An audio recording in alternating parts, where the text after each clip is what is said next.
What's happening, everyone? Garrett Dixon here with G-Ratt Baits. Hey, so we get a lot of questions about how we fish our Sneaky Pete and the equipment we use to throw our Sneaky Pete. So first off, we throw it on a Douglas 7116F X Matrix. It's got the right tip, the right load. It just works our bait extremely well. We throw it on a Shimano Tranx 301 and 25-pound Berkley big game monofilament. One of the most questions asked is like, what cadence do I work this bait with, and how has it worked? And so what I can tell you is I like to reel crank the bait. So I'll cast the bait out and I'll make reel cranks with my reel handle and crank that bait to where it's swinging left, right. And then I'll pause every now and then, give the fish time if they're tracking it to look at it.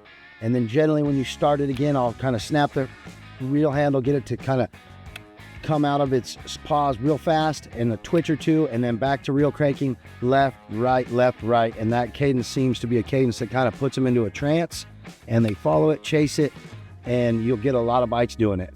So really, that's kind of the basis behind glide bait fishing. It's a reel crank.